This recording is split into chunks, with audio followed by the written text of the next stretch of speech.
안녕하세요. 사연에 빠지다의 DJ 민영입니다. 오늘 사연자님은 80일 될 때까지 산전수전 다 겪으며 살았으니 더는 사람 때문에 마음고생할 일은 없겠지 싶었는데 마지막까지 믿었던 가족에게 상처를 받고 말았다네요. 과연 어떤 사연인지 들어보시겠습니다. 오늘도 두 가지 사연 준비되어 있는데요. 끝까지 들어주실 거죠? 그럼 오늘의 사연 바로 시작할게요. 안녕하세요. 저는 곧 팔순을 앞두고 있는 할머니입니다. 제가 곧 팔순이라고 하면 젊은 사람들은 다들 입을 해 벌리고 놀라더군요. 다들 말로는 나이에 비해 젊어 보인다고들 하지만 그 눈을 보면 무슨 나이를 그렇게 많이 먹었나 신기해하는 눈빛들이에요. 맞아요. 제가 생각해도 언제 이렇게 나이를 먹었나 모르겠습니다. 마음만은 아직도 첫 아이를 낳던 뜨거운 여름날 그대로인 것 같은데 말이죠. 사실 제가 큰아들을 낳았던 날을 잊을 수가 없는 게 그날 이후로 제 인생이 말도 안 되게 흘러갔어요. 사실 저는 어려서부터 시집 올 때까지 돈 걱정은 한 번도 한 적이 없이 편하게만 살았어요. 먹을 거 하나 귀하던 시절이었는데도 저희 부모님은 조상을 잘 만나 물려받은 땅이 많아 동네에서 제일 가는 부자였습니다. 덕분에 저는 시집 갈 때까지 손에 물 한 방울 안 묻히고 귀하디 귀하게 살았어요. 집에 제 속옷까지 빨아주는 보모가 있을 정도였으니까요. 그런 제 인생이 결혼과 동시에 180도 달라졌습니다. 저희 아버지가 잘하는 친구라며 그 집 큰아들에게 저를 시집 보냈어요.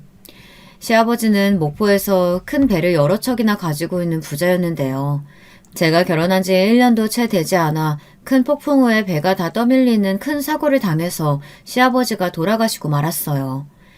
그때 시아버지와 함께 바다에 나갔던 선원들이 사고로 많이 죽어서 보상금으로 가지고 있던 배를 다 팔아야 했습니다. 그 이후로 시댁의 가게는 급격히 기울기 시작했죠. 보상금도 보상금이었지만 평생 시아버지가 배를 타고 나가 벌어온 돈으로 살던 시댁은 아예 생업이 중단됐으니 먹고 살 방법이 없었죠. 제 남편이 장남이에요. 그러다 보니 뭐라도 해보겠다며 남편은 여기저기 남의 배를 타고 돈을 벌러 다녔어요. 남편이 돈을 벌러 배를 타고 나가면 한 달이고 두 달이고 집에 들어오지를 않았습니다.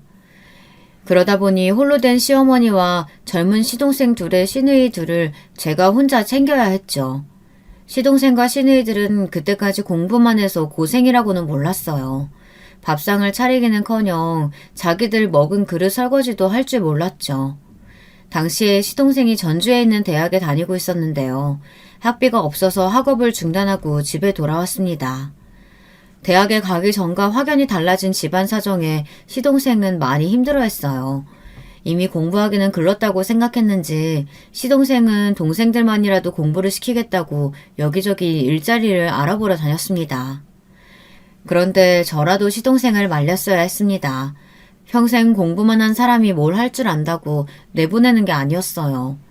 시동생은 돈 벌러 동네 공장에 나갔다가 일주일도 되지 않아 그만 손가락을 2개나 잘라먹고 들어왔습니다. 정말 말 그대로 엎친 데 덮친 격이었어요. 그 일로 시어머니는 아예 정신줄을 놓고 말았습니다. 하루아침에 남편을 잃고 멀쩡한 장남도 배 태워 내보내고 똑똑한 차남까지 그렇게 돼버렸으니 그럴만했죠. 시어머니는 매일 밤 시아버지 이름을 부르며 눈물로 밤을 지새우셨습니다. 아이고, 이럴 거면 나도 데려가지. 내가 전생에 무슨 죄를 지어서 혼자 살아남아 이런 꼴을 보고 앉았을까. 시어머니의 울음소리가 얼마나 기구하고 처량한지 듣고 있으면 저까지도 마음이 시렸습니다. 그래도 다행이었던 건 시어머니와 시동생의 소식을 들은 남편이 배를 탄 지 1년 만에 돌아왔다는 겁니다. 남편은 시어머니와 시동생의 모습을 보고 한참을 서럽게 울었어요. 그때 저는 남편에게 신신당부했어요. 무슨 일이 있어도 다신 배는 타지 말라고요. 아무리 힘들어도 가족끼리 붙어 있어야지 떨어져 사는 건 죽어도 못하겠다고 했습니다. 뭐든 같이 해서 노력하면 설마 살아있는 입에 거미줄 치겠느냐고 했습니다. 그때부터 저는 아주 억적같이 살았어요. 뭘 해도 남편 없이 사는 것보다는 나을 것 같아 돈이 되는 일은 뭐든 했습니다. 저는 동네 시장에 나가 나물이며 생선이며 뭐든 팔았어요. 한 푼이라도 더 벌어야 시동생들 학교도 보내고 시어머니 고기 반찬도 해드리니까요. 그러던 중 작은 사고가 있었어요. 남편이 동네 아저씨들을 따라 일하러 나갔다가 다친 거예요. 다행히 심각한 사고는 아니었지만 다리를 다쳐 한 달 정도는 일을 못 나가게 됐죠. 많이 다치지 않아 다행이었지만 하루 벌어 하루 사는 집 살림에는 큰일이었어요. 그때가 제 인생에 가장 힘들었던 시기입니다. 마침 제가 큰아이를 임신했을 때인데 배가 불러 움직이기도 힘든 상태로 매일 시장에 나가 장사를 했습니다. 어쩔 수 없었어요. 당장 나가서 돈을 벌 수 있는 사람이 저밖에 없었으니까요. 그러던 중에 하루는 제가 하혈하고 시장 바닥에 쓰러져서 병원에 실려갔어요. 병원에서는 난리가 났습니다. 이 무더운 날 만삭의 임산부가 무거운 짐을 들고 날랐으니 당연한 일이라고요. 하마터면 애고 산모고 다 위험할 뻔했답니다. 그때 연락을 받고 병원에 온 친정 부모님께서 난리가 나셨습니다. 그때까지도 제 상황을 친정에 한 번도 말씀드리지 않았거든요. 그랬으니 친정 부모님은 제 몰골을 보고 깜짝 놀라셨죠. 저야 진작에 친정에 찾아가고 이야기하고 싶었지만 그럴 수가 없었어요. 시어머니와 남편이 그러지 말라고 했거든요. 시집 왔으면 우리 집 귀신인데 힘들다고 쪼르르 친정에 달려가면 친정 부모님이 얼마나 걱정하시겠니? 그건 절대 안 된다. 우리 집 일인데 우리가 알아서 해결해야지. 안 그래도 아버지 돌아가셨을 때 장인어른 장례며 장지 구하는 것까지 다 도와주셔서 내가 얼마나 죄송했는데 이제 와서 딸 앞장세워 도와달라는 말은 난 죽어도 못해. 저는 밥도 굶게 생긴 마당에 자존심이 다 무슨 소용인가 싶었지만 남편이나 시어머니 말을 거스르고 친정에 갈 수는 없었습니다. 요즘 젊은 사람들이야 절대 이해하지 못하겠지만 제가 젊었던 그 시절엔 여자가 시집가면 시댁 사람이었어요. 시부모님 말이라면 똥이 된장이라도 퍼먹어야 할 판이었죠. 저 나름대로는 버틸 만큼 버텼다고 생각했습니다. 더는 저도 힘들어서 안 되겠더군요. 저는 병원에 오신 친정 부모님께 시댁 사정을 말씀드리고 작은 가게라도 차리게 좀 도와달라고 말씀드렸어요. 친정 부모님은 당연히 난리가 나셨습니다. 이 지경이 될 때까지 왜 말을 하지 않았냐고요. 저는 할 말이 없었어요.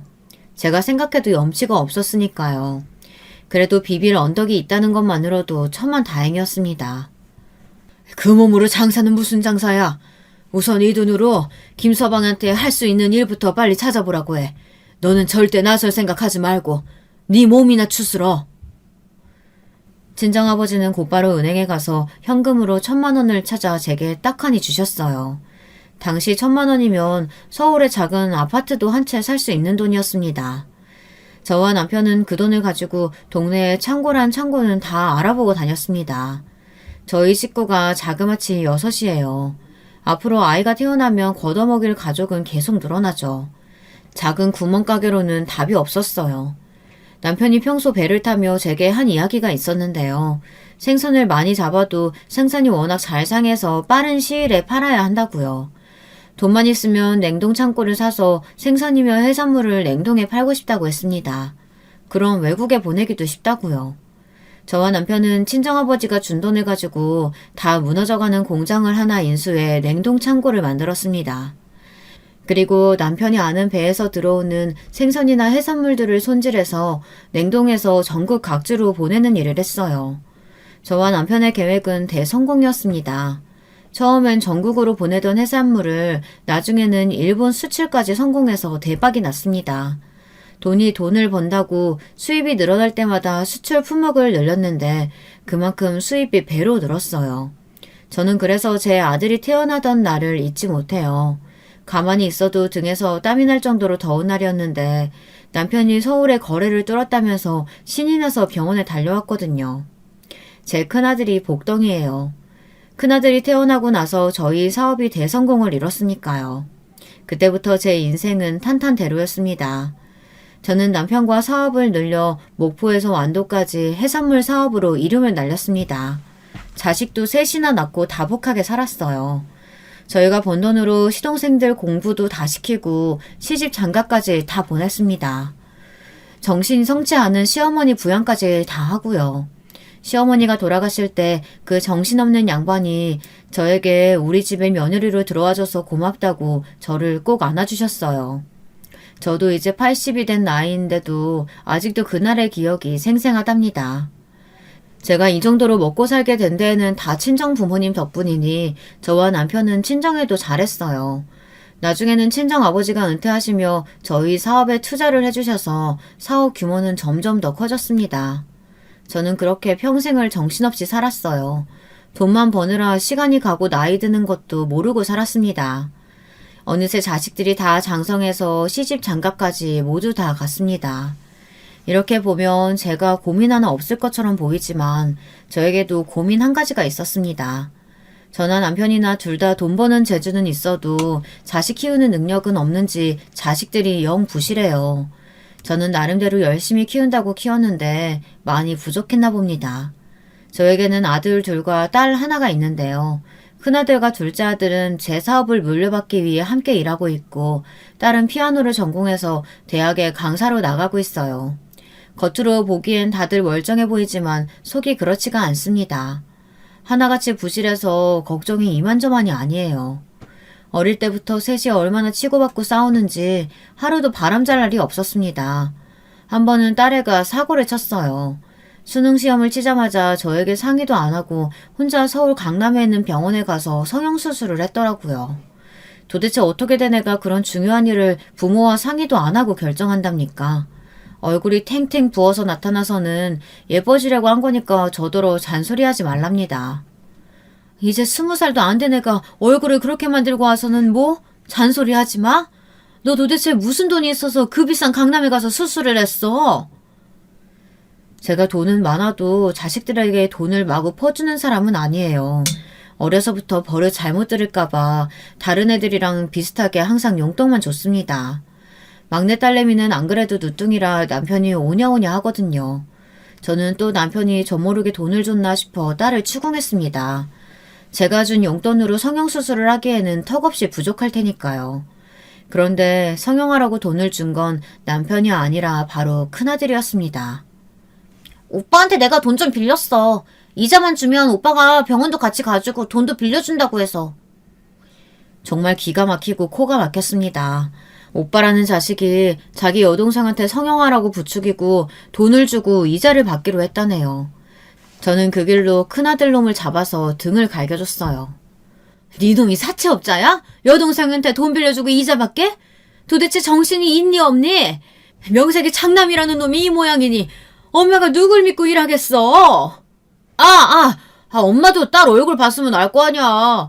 저렇게 못생겼는데 나중에 시집이나 가겠어? 한 살이라도 어릴 때 뜯어고치는 게 낫지. 아들놈은 일찍이 제 회사에서 일을 배우고 있었어요. 워낙 철이 없어 그런지 사회생활을 일찍 시작하고도 영 정신을 못 차렸습니다. 그 이후에도 자식들은 꾸준히 크고 작은 사고를 쳤어요. 두 아들놈들은 하는 것도 없으면서 매일 승진시켜달라고 상화였고 딸녀는 유학 가서도 하라는 공부는 안 하고 만나는 남자마다 결혼하겠다고 난리였어요. 결국엔 매일 차여서 울고 불며 한국에 들어왔죠. 그래도 남편이 살아있을 때는 함께 자식들 뒤치다꺼리 하면서 살다 보니 그나마 괜찮았는데 몇 년 전 남편이 죽고 나서 저 혼자 감당이 안 됩니다. 자식들도 머리가 크니 저 혼자 힘으로는 감당이 안 되더라고요. 막내딸이 욕심이 많기는 해도 어려서부터 피아노를 곧잘 쳐서 유학도 갔다 오고 대학도 알아서 갔어요. 그런데 아들 둘은 학교 다닐 때부터 공부에 전혀 흥미가 없는 건 물론이고 사고도 많이 쳤어요. 우르르 몰려다니면서 쌈박질하고 애들 괴롭히고 다녀 경찰서에 불려간 적도 있었습니다. 둘 다 대학 문턱도 구경을 못했어요. 제 아들들이지만 부모 돈으로 철없이 호의호식하는 놈들이에요. 그래도 여자를 만나면 좀 나을까 싶어 일찍이 여기저기 괜찮은 집안의 참한 여식들하고 중매도 보게 했는데요. 다 잘 안 됐습니다. 뻔하죠. 볼 거라고는 부모 돈밖에 없는 날라리들을 누가 좋다고 하겠어요. 그러던 중 다행히 둘째 아들이 30 넘기 전에 참한 여자친구를 데려왔어요. 여자친구가 학원에서 애들 주산을 가르친다는데 생긴 것도 참하고 말도 예쁘게 하더라고요. 지금은 죽은 제 남편에게도 얼마나 살뜰하게 잘했는지 남편이 특히나 작은 며느리를 아주 예뻐했어요. 작은 며느리는 아버지가 일찍 돌아가셔서 홀어머니와 오빠와 셋이서만 살았대요. 홀어머니인 거야 그렇다 치고 하나 있는 오빠가 어릴 때부터 사고를 좀 쳐서 전과가 있다고 하더라고요. 그게 마음에 좀 걸렸지만 그래도 제 아들 같은 놈하고 살아주겠다는 게 고마워서 얼른 결혼을 허락했어요. 오빠야 시집 오고 나면 볼 일이야 있겠나 싶기도 했고요. 더군다나 작은 며느리가 기특했던 게 자기가 작은 며느리인데도 우리 집에 들어와서 시부모를 모시고 살겠다고 그러더라고요. 어려서부터 아버지 없이 살아서 그런지 가족들이 북적이는 집에서 살아보고 싶었어요. 당시에 딸도 유학 중일 때라 적적했었는데 며느리가 알아서 함께 살아주겠다고 하니 말은 안 했어도 고맙더군요. 더군다나 작은 며느리는 아들과도 사이좋게 잘 지냈어요. 작은 아들이 먼저 결혼하고 바로 다음 해에 큰아들도 선을 봐서 급하게 장가를 보냈는데 큰 며느리는 중매로 결혼해서인지 영 큰아들이랑 사이가 좋지 않았거든요. 툭하면 둘이 싸워서 큰 며느리가 친정에 쪼르르 달려가곤 했어요. 그럴 때마다 사돈한테 연락이 와서 제가 아주 피곤했답니다. 사돈은 도대체 아들 교육을 어떻게 시키신 겁니까? 매일 술 먹고 늦게 들어오는 것도 모자라서 우리 애가 스트레스 좀 풀겠다고 나가서 쇼핑한 거 가지고 소리소리 지르면서 쇼핑백을 던졌다는데요. 어쩜 남자가 그거 돈 몇 푼 가지고 쪼잔하게 그런데요? 사돈, 들어보니 돈 몇 푼이 아니던데요. 백화점에서 무슨 구두를 10켤레나 주문해서 신발장이 첫째 신발로 아주 꽉 찼답니다. 그렇다고 남자가 아내한테 쇼핑백 집어던지는 게 말이 됩니까? 우리 애가 울며 이혼하겠다는 걸 제가 하루 종일 말렸다고요. 저는 전화상으로도 사돈에게 머리 숙여 사과하고 곧바로 아들을 사돈댁에 보냈습니다. 장인 장모에게 제대로 사죄하고 큰 며느리를 데려오라고 했어요. 사실 지금 생각하면 그냥 그때 이혼을 시켰어야 했어요. 첫째 아들 내외는 결혼하고부터 평생 바람잘 날이 없었거든요. 사실 저도 딸 키우는 부모로서 이런 소리 하기는 정말 싫지만 큰 며느리가 저도 마음에 안 들었어요. 살아온 환경은 무시 못한다지만 둘째는 경제적으로 유복하지 않은 집안에서 커서 그런지 애가 알뜰해요. 남편이 주는 생활비로 가계부까지 쓰고 돈까지 척척 모아 적금을 탔다고 한 번씩 남편과 제게 소고기도 사주고 외투까지 한 번씩 사주고는 했습니다. 반면 큰애는 전혀 그런 게 없어요. 돈만 생기면 자기 구두니 옷이니 사들이기 바쁩니다. 집에 가봐도 방 하나가 첫째 물건으로 가득 찼어요. 남편은 돈 벌어보겠다고 매일 지방 여기저기 냉동창고를 다니며 일하는데 아무리 팔자 좋게 태어났어도 그렇지 매일 집구석에서 화장이나 하고 백화점만 드나드니 밉살 맞기는 하더라고요. 남편이 죽기 전에 장남이 있는데도 차남인 둘째에게 회사를 물려주라고 한 것도 며느리 때문이에요. 남편은 항상 남자는 여자하기 나름이라는 말을 많이 했습니다. 나 봐봐. 당신 아니었으면 내가 어떻게 사장님이니 회장님이니 그런 소리 들으면서 살았겠어. 잘 지켜봐. 우리 작은 며느리가 아마 당신만큼은 못해도 우리 작은 아들 놈 내조는 아주 기가 막히게 할 테니까. 남편은 둘째 며느리라면 자다가도 일어나 칭찬하기 바빴어요. 사실 남편 말이 맞아요. 제 아들놈이지만 작은아들 놈은 나이가 들어도 영 답답하고 아주 속이 터지는데 그런 놈을 둘째 며느리는 항상 받아주며 내조를 잘했거든요. 그런데 그런 작은 며느리가 웬일로 작은아들과 언성을 높이는 일이 있었어요.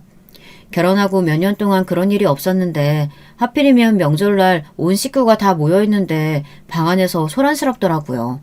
저는 무슨 일인가 했습니다. 이야기를 들어보니 작은 며느리가 아들 모르게 돈을 좀 빼돌렸나 봐요. 아들이 생활비로 주는 돈에서 일부 적금을 들고 있는 줄 알았는데 그 적금 중 일부가 알고 보니 며느리가 오빠에게 보내고 있었더라고요. 그 일로 아들과 티격태격 했는지 아들이 저에게 하소연을 했습니다. 계속 몰랐으면 어쩔 뻔했어요. 안 그래도 혼자 사시는 장모님 매일 걱정된다고 해서 갈 때마다 용돈에 병원비에 다 드리고 오는데 이제는 나 모르게 돈까지 빼돌려서 사기꾼 형님한테 보내고 있었다니까요. 당신 말대로 사기꾼이라 전과가 있어서 어디 제대로 취직도 못하고 사람 구실도 못하고 샀는데 그럼 어떡해. 나라도 도와줘야지. 그렇다고 말도 안 하고 돈을 빼돌려? 남편까지 속이는 사람을 어떻게 믿고 돈을 맡겨? 저는 우선 아들부터 진정시키고 며느리와 이야기를 나눴습니다. 며느리 말이 결혼하고 지금까지 계속 돈을 빼돌린 거는 아니라네요. 최근에 오빠가 힘들다고 연락이 와서 처음 보내준 거래요. 며느리 오빠가 어머니랑 같이 살고 있는데 취직이 안 돼서 돈이 한 푼도 없나 봐요. 명절인데 고기 살 돈도 없다고 했답니다. 이래서 여자도 집안에 보고 드려야 한다니까요. 원래 없이 산 사람들이 음흉해서 뒤로 무슨 짓 할지 몰라요, 어머니. 동서 이런 것도 모르고 착하다고 얼마나 칭찬하셨어요? 사람은 다 겪어봐야 안다니까요. 항상 둘째 며느리에게 샘을 부리던 큰며느리가 이때다 싶었는지 아주 흠을 잡더라고요. 첫째 네가 뭘 한다고 나서 그래봐야 네가 백화점 가서 한 번 쇼핑하는 돈보다 적은 돈이야. 둘째 너 아무리 화가 나도 그렇지 식구들 다 있는 앞에서 아내한테 그런 소리 하면 어떡해. 오늘은 명절이니까 넘어가고 다음에 다시 이야기하자. 저는 그 순간에도 제 자식보다 둘째 며느리가 더 걱정됐습니다. 착하고 마음 여린 애가 식구들 앞에서 그런 소리를 들었으니 상처받을 것 같아서요. 길지는 않지만 몇 년 동안 제가 옆에서 지켜본 바에 의하면 둘째가 절대 작정하고 그런 짓을 한 애는 아니에요. 첫째면 몰라도요. 제가 둘째 편을 드는 것 같아 서운했는지 아들들과 큰며느리는 입술을 삐죽 내밀며 궁시렁거렸습니다. 그날 저녁 제 방에 온 둘째 며느리는 펑펑 울면서 친정 이야기를 했어요. 엄마가 허리도 아프고 무릎도 계속 아픈데 계속 돈을 벌어야 하니까 새벽마다 식당에 나가서 일하시거든요. 오빠도 그런 엄마 보는 게 속상하니까 뭐라도 해보려고 하는데 잘 안 되나 봐요. 이러다가 오빠가 또 나쁜 사람들하고 어울릴까봐 걱정돼서 제가 조금이라도 보태준 거예요. 몰래 그런 짓 해서 죄송해요, 어머니. 둘째 며느리가 손까지 덜덜 떨며 머리를 조아리고 죄송하다고 말하는데 제가 다 얼굴이 뜨겁더군요. 며느리가 그깟 돈 친정에 좀 줬다고 화를 낼 일인가 싶었어요. 저는 둘째 며느리가 너무 안쓰럽더군요. 죄송하긴 뭐가 죄송해. 둘째 네가 나랑 너희 시아버지한테 하는 것만 해도 월급으로 환산하면 얼만데. 앞으로는 걱정하지 말고 내가 따로 챙겨줄 테니까 꼭 사돈께 드려. 식당 일은 하시지 말라고 하고. 작은 며느리는 말도 못하고 주저앉아 펑펑 울었습니다. 저는 그런 작은 며느리가 이해됐어요. 본인이야 결혼해서 돈 걱정 없이 살고 있지만 친정엄마랑 오빠가 아직 자리를 못 잡고 힘들게 살고 있으니 마음이 불편할 게 당연했죠. 방법이 잘못되기는 했지만 그래도 그렇게라도 오빠를 도와주고 싶었던 마음은 이해합니다. 저는 그때 일로 며느리가 안쓰러워 아예 작은 며느리 친정에 돈을 조금 줬습니다. 예전에 저희 친정아버지가 제게 해주신 것처럼요. 큰돈은 아니지만 그래도 작은 가게라도 할 정도는 돼요. 생각 없는 작은 아들은 왜 그렇게까지 해주냐고 난리를 쳤지만 저는 그런 소리 해대는 아들을 나무랐어요. 이 멍청한 놈아. 사기꾼이라도 너한테는 형님인데 집안의 큰아들이 그래도 먹고 살아야 사돈도 부양을 할 거 아니야. 네 아내가 언제까지 사돈 걱정하게 할 거야? 네가 사위면 너도 신경 써야지. 저는 이래저래 작은 며느리를 생각해서 도와준 겁니다. 사돈이 마음 편히 살아야 며느리도 마음이 놓일 것 같아서요. 그 이후로 작은 며느리는 저와 남편에게 더 잘했습니다. 그렇게 신경 쓰지 않아도 된다고 해도 항상 먹을 거며 입는 거며 살뜰하게 챙겼어요. 얘가 얼마나 생각이 깊은지 계절이 바뀔 때마다 말하지 않아도 집안 정리도 다 알아서 하고 저나 남편 옷까지 새로 사서 깨끗하게 옷장에 넣어주고는 했습니다. 먹는 것도 남편이 당뇨에 고혈압이 있었는데 아내인 저도 신경 안 쓰는 걸 며느리인 둘째가 항상 식단이며 약이며 알아서 챙겨줬어요. 매일 새벽마다 새벽세장에 나가서 가장 신선한 채소랑 과일을 사서 아침마다 출근하는 남편에게 녹즙을 내려줬어요. 점심에 드시라고 도시락까지 만들어주고요. 그러면서도 사소한 생색 한 번 낸 적이 없습니다. 첫째 며느리는 지나가다가 떡만 조금 사와도 자기가 제일 유명한 가게에서 줄 서서 사온 거라고 연신 말하는데 둘째는 평생 그런 소리를 한 번 안 했어요. 사실 첫째 며느리가 떡을 사오면 무서웠습니다. 시댁에 일절 신경 안 쓰는 애가 갑자기 나타나면 항상 저나 남편에게 할 말이 있어서 오는 거거든요. 당시에 제가 허리가 좀 안 좋아서 몇 달을 집에서 쉬고 있었어요. 회사에는 남편도 있고 어쨌든 아들이 둘씩이나 있으니 오랜만에 아프다는 핑계로 쉬어보는 거였습니다. 그런데 그날 또 첫째 며느리가 백화점에서 산 비싼 약과라며 환가를 사왔어요. 저는 웬일이냐고 물었죠. 그러자 첫째가 저한테 허리는 괜찮으시냐고 안부도 안 묻고 곧장 자리에 앉자마자 한다는 소리가 기가 막혔습니다. 어머니, 시내에 있던 상가 건물 허문 거 보셨어요? 저랑 그이가 몇 년 전부터 그 자리를 계속 보고 있었는데 마침 그 자리가 떡하니 부동산에 나왔더라고요. 그 자리 고급스럽게 백화점 하나 지으면 정말 좋을 것 같은데 어머님이 투자 좀 해주시면 안 돼요? 제가 다 안 듣는 것 같아도 며느리나 아들들이 하는 이야기는 항상 귀를 쫑긋하고 듣고 있어요. 이 자식들이 언제 또 헛소리할지 모르니까요. 그런데 역시나 제 예상대로 큰며느리가 또 말도 안 되는 소리를 하더군요. 얼마 전부터 신화에 백화점 하나 지으면 잘 될 것 같다고 그렇게 노래를 부르더니 결국은 자기가 하고 싶다는 소리였어요. 당시에 저랑 남편이 슬슬 해산물 수출 일은 아들들에 맡기고 노후 준비를 위해 투자를 생각하고 있었는데요. 건물이나 땅을 사려고 알아보고 있었죠. 그런 저희 생각을 알고 있던 큰며느리는 여우같이 때를 맞춰 백화점 이야기를 꺼낸 겁니다. 저는 큰며느리 하는 꼴이 얄미워서 단번에 싹 잘랐어요. 일부러 며느리가 들고 온 한과를 발로 차며 소리쳤습니다. 너희들이 백화점에서 물건을 사보기만 했지 뭘 한다고 백화점을 해? 저는 아픈 허리를 부여잡고 힘껏 소리쳤어요. 사업의 사자도 모르는 것들이 제 돈으로 백화점 사장 요리를 할 심산인 게 너무 보여서요. 저번에 저희도 다 들었어요. 아버님이랑 어머님 회사 서방님한테 주시려고 하시는 거잖아요. 그럼 우리 그 애는 명색의 장남인데 동생한테 치워서 어떻게 먹고 살아요. 어머님이 장남도 책임져 주셔야죠.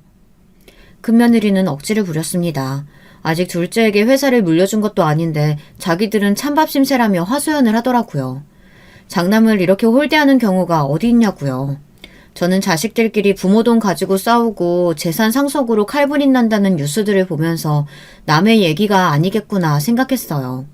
제가 키운 아들놈들을 보고 있으면 저놈들은 나랑 남편을 부모가 아니라 은행으로 생각하는구나 싶을 때가 많았거든요. 제가 이기적인지는 몰라도 그래서 며느리나 사위만은 제대로 정신 박힌 애들이 들어오길 바랬어요. 내 자식들이 아무리 못난 짓을 해도 옆에서 가르치고 혼내줄 배우자들일요. 그런데 역시나 내 아들놈이 엉망이니 며느리도 엉망인 게 당연한 일인가 봅니다. 큰며느리는 제가 백화점을 안 지어주겠다고 하자 그때부터 아주 막무가내로 나왔어요. 제 생일날이고 남편 생일이고 아예 오지도 않았습니다. 큰아들이 아무리 말해도 자기는 안 오겠다고 했대요. 윤석이 엄마가 백화점 힘들면 회사라도 나한테 물려달래. 아니면 며느리 노릇도 안 하고 나랑 이혼하겠대. 아들 이야기를 들어보니 큰며느리는 애초에 우리 집안만 보고 제 아들과 결혼한 거랍니다. 제 아들이 인물도 없고 배운 것도 없이 무식한데 오로지 우리 집 돈만 보고 장남이라는 소리에 미래를 생각해서 꾹 참고 시집 온 거랍니다. 저는 그 소리를 듣는데 너무 기가 막혀서 그러면 그냥 이혼하라고 했어요. 저도 돈만 밝히는 며느리는 필요 없다고요. 그리고 큰아들도 아예 회사에서 나가라고 했습니다. 지금까지 내 아들이라고 참고 받아준 거지 능력이 있어서 데리고 있었던 건 아니니까요. 나도 너처럼 능력 없고 집안 검사도 제대로 못하는 놈 필요 없어. 나가서 이혼하든지 말든지 네 알아서 해. 처음 결혼했을 때부터 지금까지 큰며느리 입에서 이혼 이야기가 나온 게 한두 번이 아니에요. 제가 아는 것도 셀 수 없이 많습니다. 어린애도 아니고 자식까지 낳은 게 책임감 없이 기분만 상하면 이혼 이야기부터 꺼내는 게 꼴보기 싫었어요. 저는 정말 그대로 큰아들을 회사에서 내쫓았습니다. 그로부터 얼마 뒤 정신을 차렸는지 큰며느리가 집에 저를 찾아왔어요. 그러더니 어울리지 않게 무릎을 꿇고 눈물을 쏟더군요. 저는 눈도 깜빡이질 않았어요. 아무리 기분이 상하고 화가 나도 그렇지 며느리가 어떻게 시부모가 돈 좀 안 준다고 시어머니 생신이며 시아버지 생신에 얼굴을 안 비치고 당당하게 이혼하겠다고 떠든답니까? 저는 절대 쉽게 넘어가줄 생각이 없었어요. 어머니 죄송해요. 어머니도 자식 키워보셨으니까 아시잖아요. 동서는 딸만 줄줄이 낳고 아들은 제가 낳았는데도 매일 동서만 이뻐하시고 회사까지 서방님한테 물려준다고 하니까 제가 잠시 머리가 어떻게 됐었나 봐요. 우리 윤석이 생각해서라도 한 번만 봐주세요. 며느리는 손주 녀석을 내세우면서 저더러 한 번만 봐달랍니다. 아직 학교도 안 들어가는 애를 이혼 가정에서 크게 할 수 있냐고요. 저는 기가 막혀서 말문이 다 막혔습니다. 이혼 이야기는 자기 입에서 나온 소리면서 마치 제가 이혼하라고 부추긴 것처럼 굴더군요. 그네, 너 한 번만 더 이혼 소리 했다가는 그때는 내가 법원 가서 이혼시킬 거니까 그런 줄 알아. 그리고 내 앞에서 백화점이니 건물이니 하는 소리도 했다간 앞으로 너나 윤석이 아빠나 얄짤 없는 줄 알아라. 저도 돈 좀 있다고 돈으로 자식을 좌지우지하는 거 정말 하기 싫었습니다. 그런데 어쩌겠어요. 이에는 이, 눈에는 눈이죠. 개념 없는 자식들 정신 차리게 하는 데는 돈보다 나은 게 없었습니다. 그 이후로 큰아들도 다시 회사로 복귀하고 다시 일을 시작했습니다. 그로부터 몇 년은 그래도 좀 잠잠했어요. 아들들이나 딸도 다들 자기들 자식 키우면서 먹고 사느라 정신이 없는지 부모까지 신경 쓸 여력이 없는 것 같더라고요. 그제서야 저랑 남편 둘 다 드디어 자식들에게서 좀 해방이 되나 보다 했습니다. 그때쯤 되니 저나 남편이나 둘 다 나이를 먹어 몸이 하나둘씩 고장이 나기 시작하더군요. 남편은 젊어서도 당뇨랑 고혈압 약을 달고 살아서 환갑이 지나자마자 병원 신세를 지기 시작했어요. 약도 먹고 꾸준히 운동도 하는데도 자꾸만 다리에 혈관이 막혀 1년에 한 번씩 뚫어주는 시술을 받으러 다녔습니다. 그때마다 둘째 며느리가 고생했어요. 제가 가도 된다고 하는데도 항상 본인이 나서서 남편을 병원에 데리고 다녔어요. 자식이 셋이나 있는데도 둘째 며느리 하나가 훨씬 더 저나 남편에게 잘했죠. 제가 요즘 애들일에 엄마일에 정신이 없어서 어머님 아버님께 너무 소홀했어요. 이거라도 하게 해주세요. 그래야 제 마음이 편해요. 아이고, 그걸 말이라고 하니?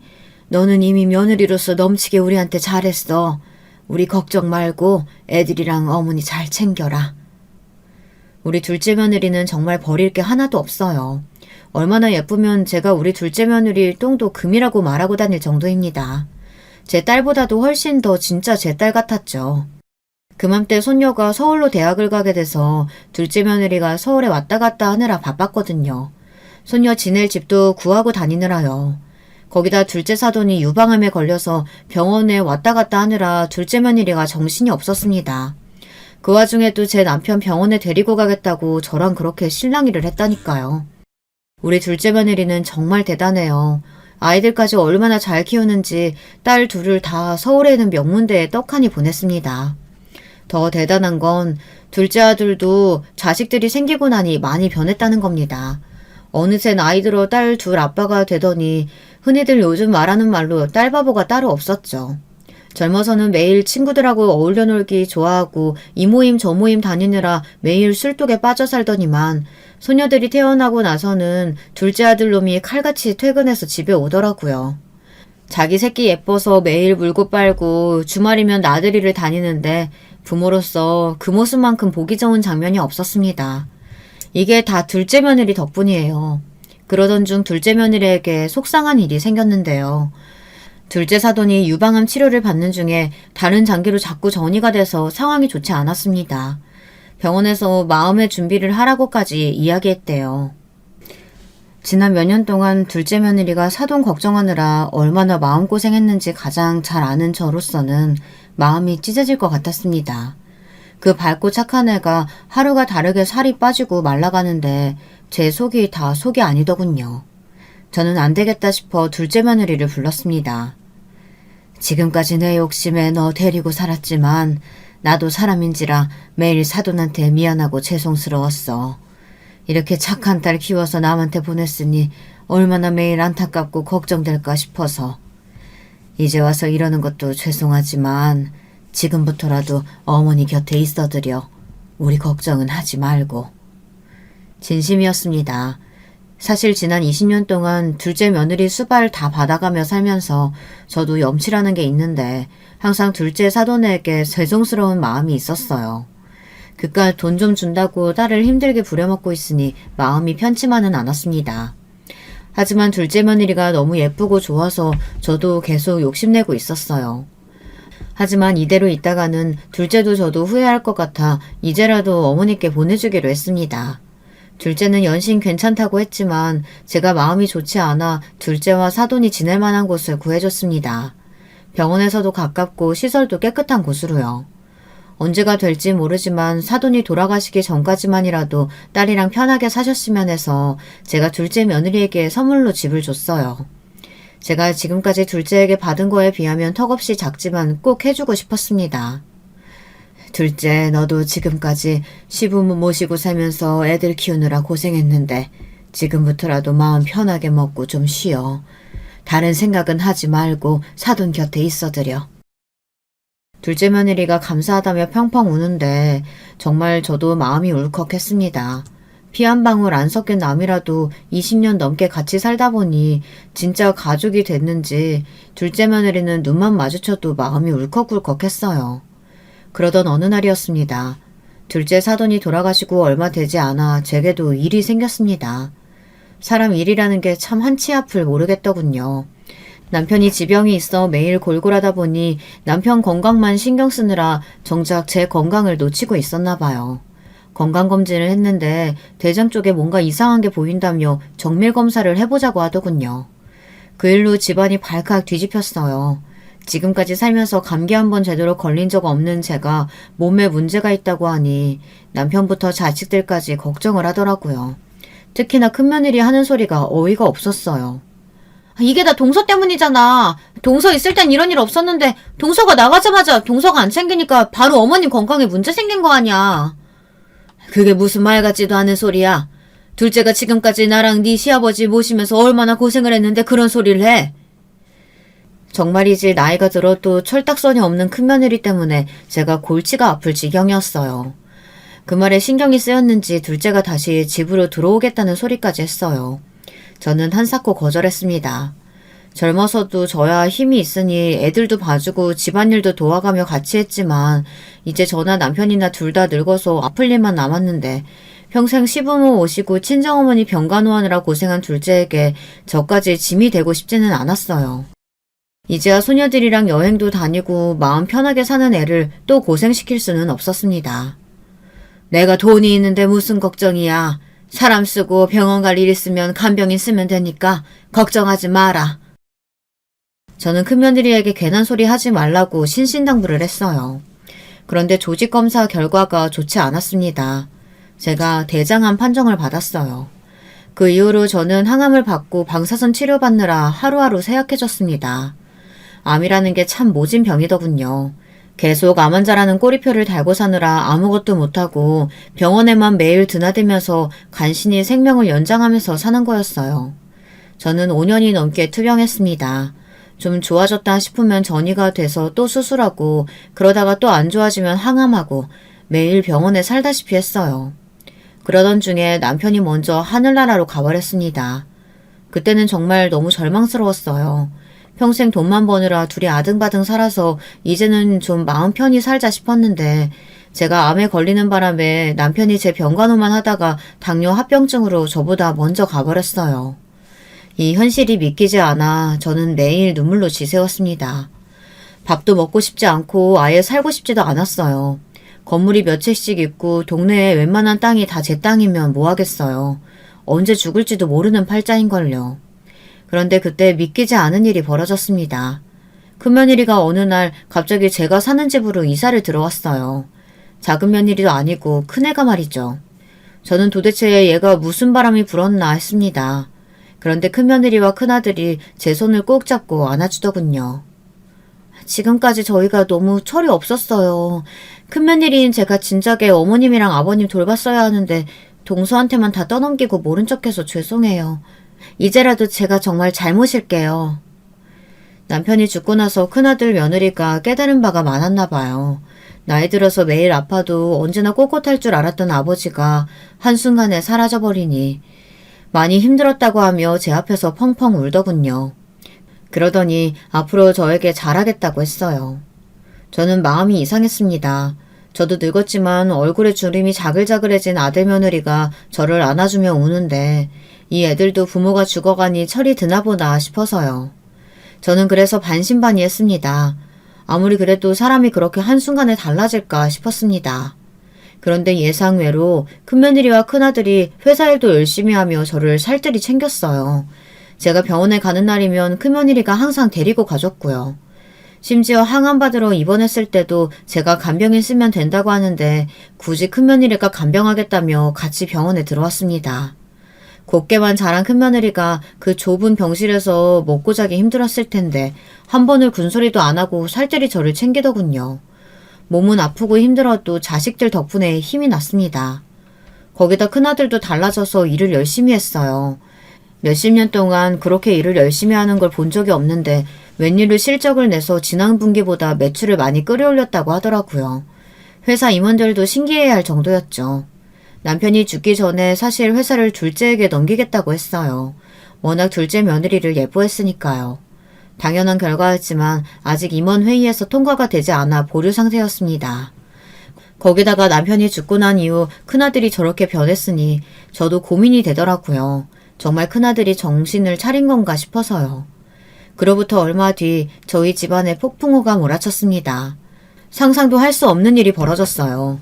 그날도 제가 병원에서 퇴원하고 집에 돌아왔다고 작은 며느리랑 작은 아들이 몸보심 좀 하라고 삼계탕을 다 끓여왔더라고요. 작은 아들 내외랑 밥을 먹고 있는데 현관문을 쾅 세게 박차고 큰 며느리가 씩씩거리며 집에 들어왔더군요. 어머니, 이게 다 뭐예요? 제가 병원에 같이 들어가겠다는데 굳이 혼자서 들어가시겠다고 고집 부리시더니만 저희 등에 칼 꽂으시려고 그러신 거였어요? 역시나 예상대로 큰 며느리는 예전의 모습으로 돌아왔습니다. 얼마 전까지 제 앞에서 효부 흉내를 내더니만 병원에서 이제 막 나온 시어머니한테 소리를 지르며 따지더군요. 이제야 아주 본색을 드러냈어요. 이제 병원에서 나온 사람한테 소리를 고래고래 지르고 내가 뭘 어쨌다고 이래? 저희더러 집에서 나가라고 문자 한 통 덜렁 보내셨길래 무슨 일인가 했더니만 부동산에 저희 살던 아파트까지 다 내놓으셨다면서요? 거기다가 저희랑 상의 한마디 없이 벌써 회사도 서방님한테 다 넘기시고요. 이게 등에 칼 꽂는 거 아니면 뭐예요? 나는 원래 항상 선방을 날리는 편이라 어쩔 수 없었다. 잘못하다간 너희들이 내 등에 칼 꽂으려고 하는데 내가 가만히 있을 수가 있나? 그랬습니다. 제가 지금은 아무리 말기암 환자라고 해도 자그마치 100억 원대의 자산가예요. 제가 금수저를 물고 태어나 친정 부모님 도움받아 성공했다고 해도 몇십 년 동안 바닷바람 맞으며 사업한 사람입니다. 아무리 자식이고 며느리여도 사람을 그렇게 쉽게 믿지 않아요. 큰 며느리는 뻔뻔하게 눈을 동그랗게 뜨고 잘못한 게 전혀 없다는 표정이었습니다. 저는 너무 가스로워서 제 핸드폰에 녹화한 영상을 보여줬습니다. 그 영상을 보자마자 둘째 아들 내외는 놀라서 손으로 입을 막았어요. 때는 저와 며느리가 함께 병원에 들어갔을 때예요. 저는 그때까지만 해도 진심으로 큰며느리에게 고마웠어요.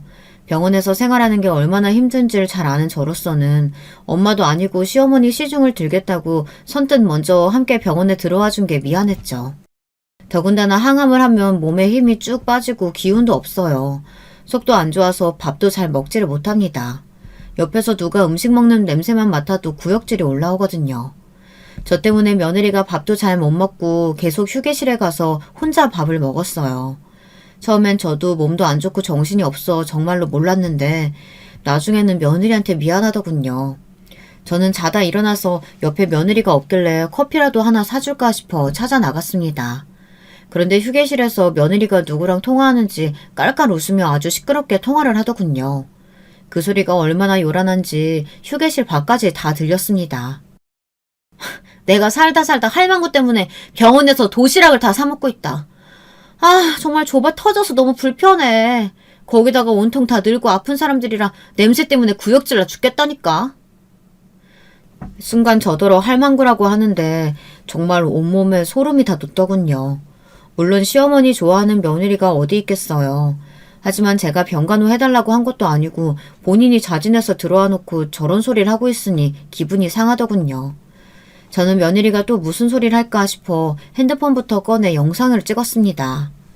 나중에 큰며느리가 제 병간호를 했다고 식구들 앞에서 생색내면 보여줘야겠다 싶어서요. 그런데 그때 영상을 안 찍었으면 큰일 날 뻔했어요. 큰며느리의 만행을 보여줄 가장 큰 단서가 됐으니까요. 나라고 이러고 있고 싶겠어. 이렇게라도 해야 나중에 재산 분할할 때 큰 소리 좀 내지. 아휴, 생각만 해도 신난다. 우리 할망구 곧 뒤진데 그 많은 재산 두고 죽으려면 얼마나 억울할까? 내가 이날만 기다리고 그 재수없는 남편하고도 꾹 참고 산 거라니까. 저는 앞으로 평생 우리 할망구 재산 다 쓰고 죽어야지. 요즘 핸드폰은 참 좋아요. 영상도 영상이지만 목소리까지 아주 선명하게 잘 찍혔더군요.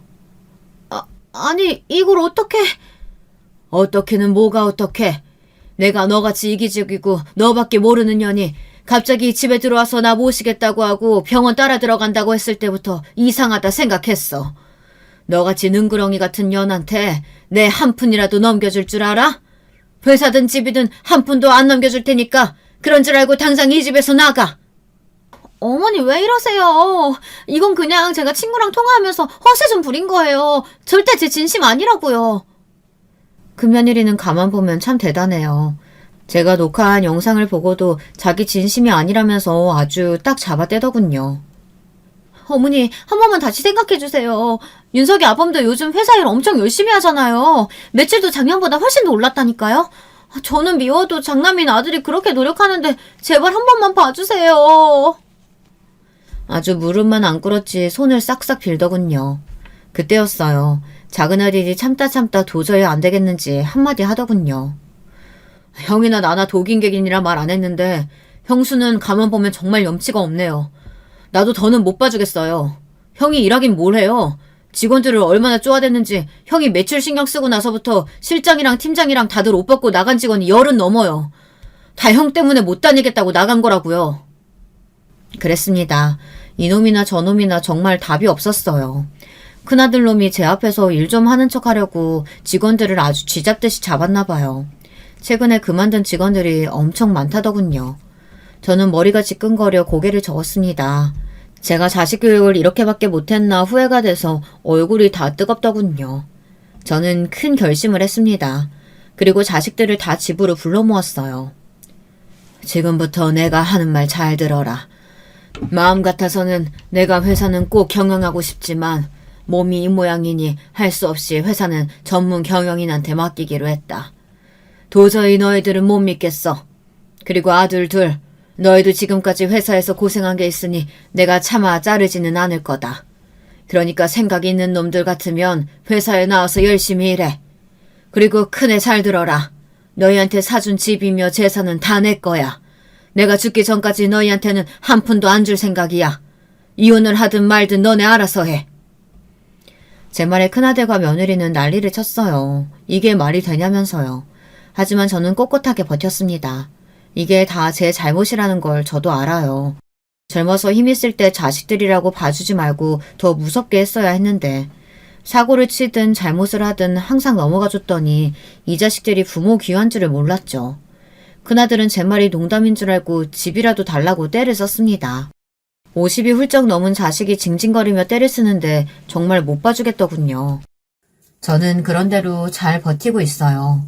그리고 회사에서 받는 월급 말고는 자식들에게 일절 아무 재산도 넘겨주지 않고 있습니다. 이제야 좀 제가 왜 그렇게 고민인지 이해하시겠나요?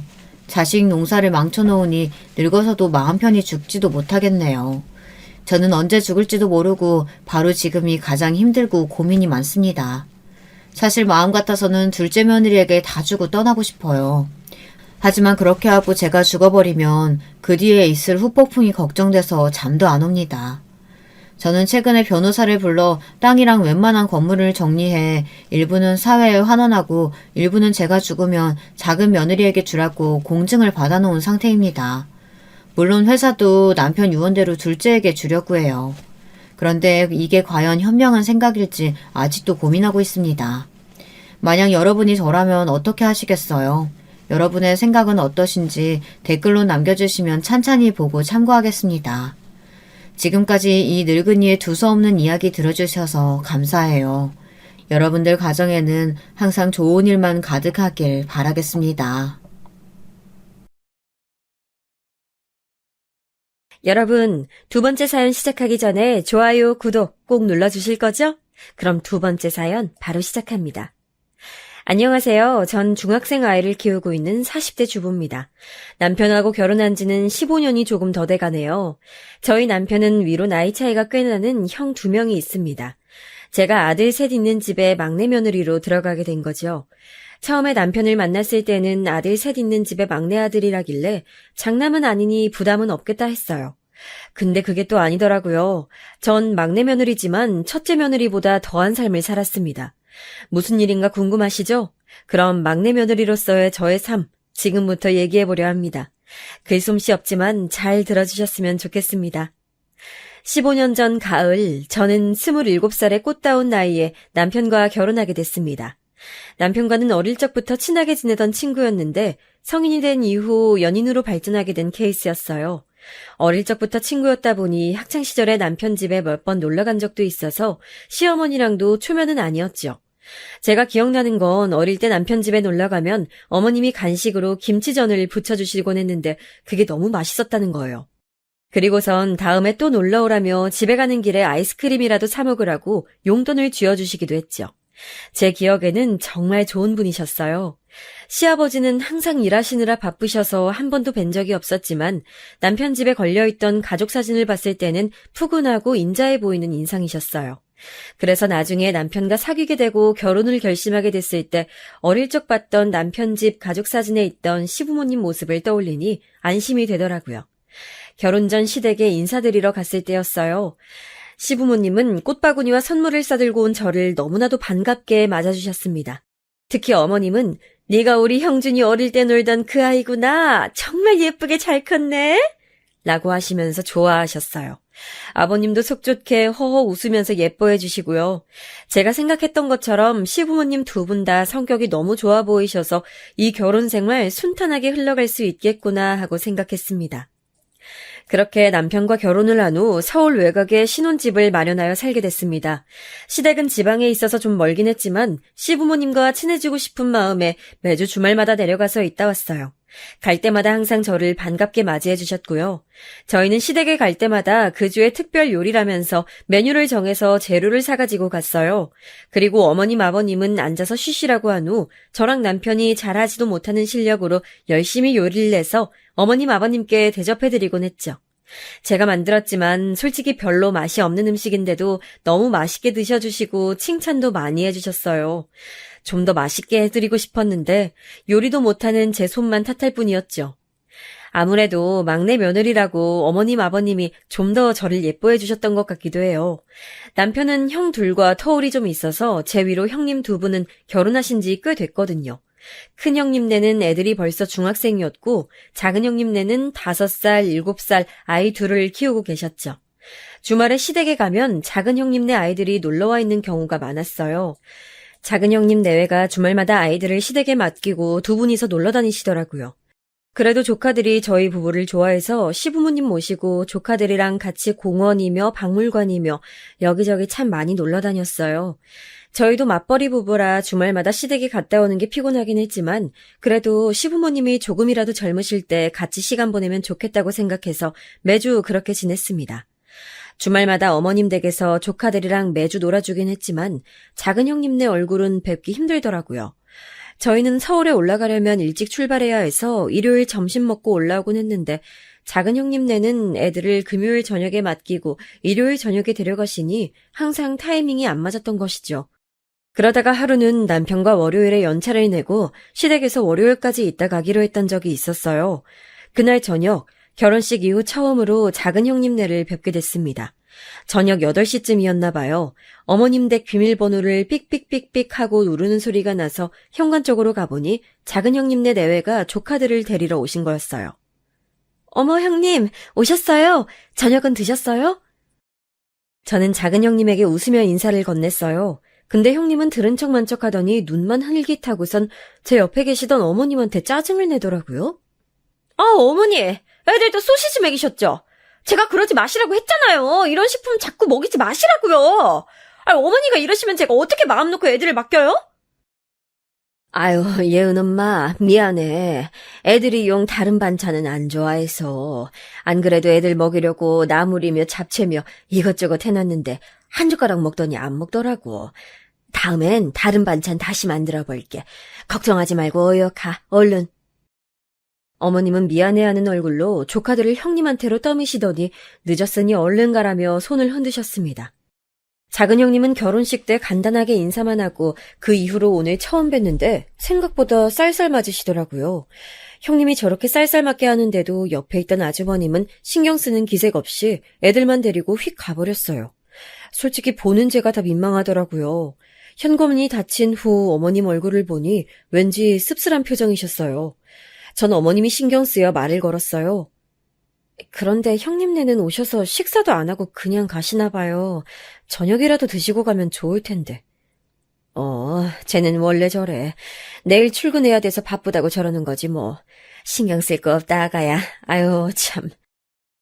어머님 말씀으로는 매주 항상 저런다고 하더라고요. 주말마다 부부가 어딜 그렇게 둘이서만 돌아다니는지 애들은 어머님한테 덜렁 맡겨두고 고마워할 줄도 모르는 사람들이었어요. 저 같으면 바빠서 식사할 시간이 안 되면 적어도 애들 봐주셔서 감사한 마음에 과일이라도 사들고 올 것 같은데 여태까지 어머님이 주말마다 애들 봐주신 게 3년 동안 단 한 번도 손에 뭘 들고 온 적이 없었다고 하네요. 그리고 남편에게 얘기를 들어보니 형님은 또 어찌나 까다로운지 애들 맡기는 입장이면서도 먹는 거 입히는 거 하나하나 어머님한테 잔소리하고 순하신 우리 어머님은 거기에 또 말대꾸도 못하고 그래 내가 미안하다 하면서 살았다네요. 우리 어머님이 사실 허리도 안 좋으시고 선천적으로 몸이 약하신 편이라 평일엔 거의 누워 계시거든요. 조카들 오는 주말에만 기운내서 애들이랑 놀아주는 건데 정말 너무하다는 생각이 들었어요. 그러고 나서 몇 주 후 결혼하고 첫 명절이었어요. 명절 전날 시댁에 내려와 보니 큰형님 댁가 와 계시더라고요. 중학생이던 애들은 공부한다고 안 오고 형님네 내외만 오셨어요. 제가 도착하자 큰형님이 저에게 앞치마를 주면서 말하시더라고요. 동서, 전부 칠 줄 알지? 내가 재료는 다 사다 놨으니까 한번 해봐. 난 여태까지 많이 했으니까 이제 앞으로는 동서가 다 하면 되겠다. 그치? 아, 네. 큰형님의 말투가 약간 거슬리긴 했지만 제가 새로 들어온 막내 며느리니 군기라도 잡으려고 하시나 보다 했습니다. 저는 재료부터 손질한 후 전을 부치기 시작했어요. 어머님이 옆에서 도와주시려고 했지만 최근 들어 부쩍 몸이 안 좋아 보이셔서 제가 말렸습니다. 그래서 혼자 전을 부치는데 제가 하는 방식이 맞는지 잘 모르겠더라고요. 그래서 큰형님께 물었습니다. 형님, 이거 이렇게 하면 될까요? 저희 집에선 이렇게 하는데 여기서도 똑같이 하는 게 맞는지 해서요. 어머, 동서는 그런 것도 하나하나 물어보면서 해야 돼? 그런 건 원래 본인이 알아서 하는 거야. 나 땐 다 내가 알아서 했어. 아유 참, 그것도 스스로 깨우쳐가야 하는 거니까 묻지 마. 여하튼 난 저 방에서 좀 쉬고 있을 테니까 다 하면 부르고. 아니, 꼭 저렇게 말을 해야 되나요? 아랫사람이 모르면 차근차근 알려줘가며 하면 될 것을 저렇게 배려 없이 톡 쏘아붙이고 가는데 기분이 확 상하더라고요. 저라면 절대 그러지 않았을 텐데요. 결국 어머님 아버님께 물어가며 겨우겨우 전을 다 부쳤습니다. 뒷정리도 저 혼자 다 하고요. 작은 형님네는 저녁 시간이 다 됐는데 안 오시더라고요. 저녁 시간엔 저랑 어머님이 식사를 준비하고 큰형님네와 다 같이 식사를 했습니다. 밥을 먹는데 형님과 아주버님은 한마디 말도 안 하고 휴대폰만 보면서 식사하시더라고요. 어머님은 중간중간 형님과 아주버님의 숟가락에 반찬도 올려주시고 하는데 거들떠도 안 보고요. 거기다 어머님이나 아버님이 말이라도 걸면 듣는 둥 마는 둥 제대로 대답도 안 하더라고요. 결혼한 지 오래돼서 그런 건진 모르겠지만 아무리 그렇다 해도 솔직히 어른들 앞에서 예의가 너무 없다는 생각이 들어서 제가 다 불편했어요. 당연하게도 식사 후 설거지도 제 몫이었어요. 동서 좀 부탁할게. 나 너무 배가 부르네. 체했나? 큰형님은 너무 많이 먹어 배가 부르다며 산책 좀 해야겠다고 밖으로 휙 나가버리시더라고요. 아주버님은 TV 앞에 들어누우시고요. 그나마 눈치 빠른 남편이 조금 도와줘서 덜 서러웠습니다. 둘째 형님네는 밤늦은 시간에 오더니 애들만 맡기고 또 둘이서 술 마시러 나가시더라고요. 어머님은 항상 있는 일이니 그러려니 하고요. 아유, 저희 시부모님 참 좋은 분들이시고 시집살이도 없어서 좋은데 오히려 형님들, 아주버님들 하시는 행동이 마음에 안 들어서 속이 뒤집히더라고요. 근데 손아랫 사람인 제가 거기다 대고 뭐라 지적할 수도 없는 노릇이고요. 자주 안 보는 사이니까 망정이지 그날은 정말 쓴소리하고 싶은 거 꾹꾹 참느라 고생 좀 했습니다. 그렇게 형님들은 명절 당일 제사를 지내고 바로 짐만 바리바리 싸들고 가시더라고요. 아까까지는 어머님 아버님한테 그렇게 쌀쌀맞게 굴더니 집에 갈 때는 이것 싸달라 저것 싸달라 없는 애교 피우면서 하나라도 더 뜯어내는 모습이 우스웠습니다. 부랴부랴 짐 싸서 제대로 된 인사도 없이 문만 쾅 닫고 가버리는 모습에 저도 모르게 쯧하고 혀를 차게 되더라고요. 그 이후에도 계속 비슷했어요. 처음처럼 매주 시댁에 내려가진 못했지만 못해도 2주에 한 번씩은 내려가려고 노력했어요. 형님들은 명절 때 빼면 코빼기도 안 보이는 것도 역시 똑같았고요. 어느 날은 어머님이 감기 몸살로 아파서 드러누워 계신데도 주말에 애들 맡기고 가는 작은 형님을 보면서 정말 어이가 없었습니다. 보다 못한 저희 남편이 아주버님한테 한마디 했어요. 아니 형, 엄마 아파서 드러누워 계시는데 너무한 거 아니야? 형 자식들은 형이랑 형수가 좀 돌봐. 야, 네가 무슨 상관이야? 그리고 엄마가 안 되면 재수 씨도 있는데 재수 씨가 애들 좀 봐주면 되지. 도대체 뭐가 문제야? 아주버님이 저렇게 말하자 남편이 어이가 없어서 헛웃음을 치더라고요. 그러자 작은 형님이 한마디 덧붙였습니다. 아니 서방님이 무슨 상관이래요? 우리 애들 봐주는 것도 아니면서. 그리고 그게 뭐 그리 힘들어요? 우리 애들이 얼마나 조용하고 얌전한데. 그게 아니라요. 저희 엄마가 힘들어 하시니까요. 형수님 눈엔 안 보이세요? 아니 갑자기 왜 이러시나 오늘따라? 어머님 아프면 쉬시면 되죠. 동서한테 맡길게요. 참 우리 서방님 효자네 효자야. 동서 우리 애들 어머님한테 감기 옮으면 안 되니까 애들 어머님 방에 못 들어가게 하고 오늘은 동서가 좀 봐줘. 어차피 여기 있으면서 할 일도 없잖아 그치? 에? 아 네. 저는 형님의 말에 뒤통수를 한 대 얻어맞은 듯 머리가 띵했습니다. 형님 내외는 저희 부부에게 저렇게 말하고선 저희가 뭐라고 대답하든 말든 듣지도 않고 그냥 나가버렸어요. 정말 어이없는 상황이죠. 남편은 가고서도 뭐 이런 일이 다 있냐며 한참을 씩씩거렸어요. 어쩜 저렇게 이기적이야? 진짜 이런 일이 한두 번도 아니지만 대단하다 대단해. 정말 남편 말 맞다나 뭐 이런 일이 한두 번이 아니었다는 것만 말씀드리고 싶네요. 형님들 아마 이렇게 가족으로 만나지 않고 밖에서 만났다면 아마 제가 뺨 한 대 때렸을지도 모르겠어요. 아무튼 자세한 일화를 하나하나 다 얘기할 순 없지만 간단하게 말하자면 큰형님, 작은형님 내외는 시부모님께 필요한 것만 얻어가고 여의도 없고 자식 도리조차 모르는 그런 사람들이었습니다. 상종하기 싫은 인간들이었죠. 그렇게 제가 형님들 몫까지 며느리 노릇을 다 하고 지내다가 결혼한 지 2년째에 저는 아들을 낳게 됐습니다.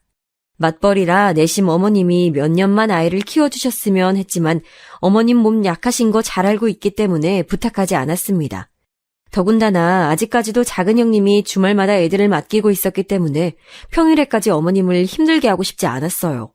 그래서 저는 어쩔 수 없이 직장을 그만두고 집에서 아이를 키워야 했습니다. 집에서 제 아이를 키워보니 그동안 어머님이 얼마나 힘드셨을지 알겠더라고요. 젊은 저도 이렇게 힘든데 어머님은 오죽하셨을까요? 아이를 키우느라 예전처럼 시댁에 자주 내려가진 못했지만 안부 전화는 자주 드렸어요. 통화해보니 어머님이 나이를 드시면서 점점 몸이 더 안 좋아지시는 것 같더라고요. 매일 한의원에 다니시는 것 같더니 요새는 그마저도 힘들어서 못 가시는 것 같았어요. 그러다가 어느 날 큰일이 터지고 말았습니다. 어머님으로부터 급한 전화를 받은 남편이 저를 데리고 시댁 근처의 큰 병원으로 향했습니다. 아버님이 교통사고를 크게 당하셨다는 전화였어요.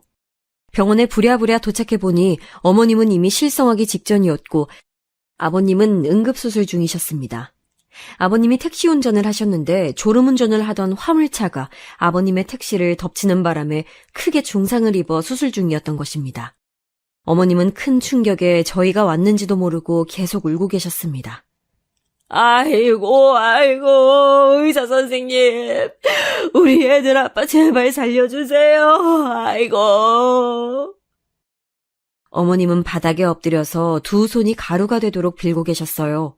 하느님, 부처님 다 찾아가면서요. 저도 너무나 초조한 나머지 손톱을 잘근잘근 씹었습니다. 남편은 한 손을 머리에 짚고선 병원 복도를 계속 왔다 갔다 거렸어요. 남편은 근처에 살면서도 오지 않는 아주버님들한테 몇 번이고 계속 전화를 했지만 받지를 않는 것 같더라고요.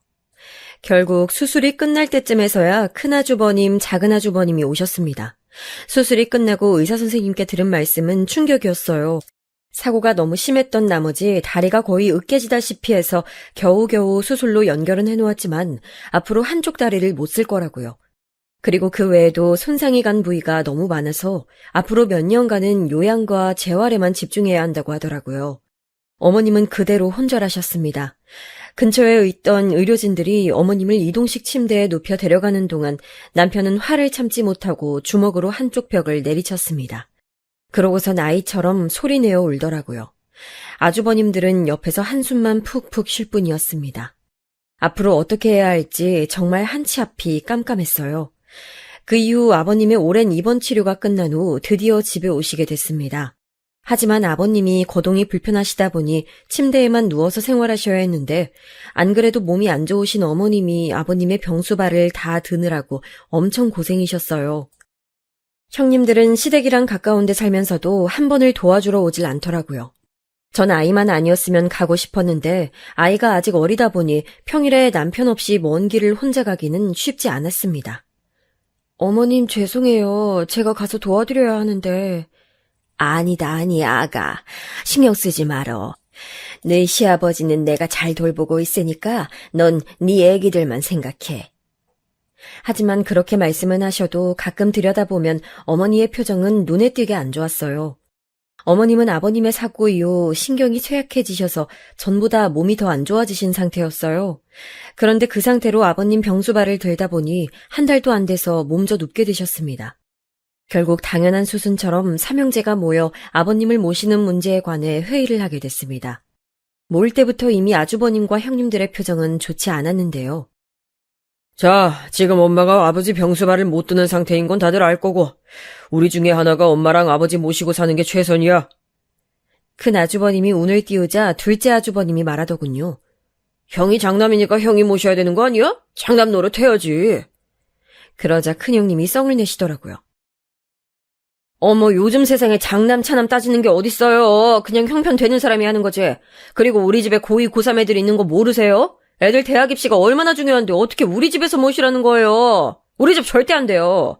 그리고 동서집이 어머님 집에서 제일 가깝잖아. 거기서 모시면 되겠네. 큰형님이 작은형님에게 떠넘기자 이번엔 작은형님이 짜증을 팍 냈습니다. 저희 집은 안 돼요.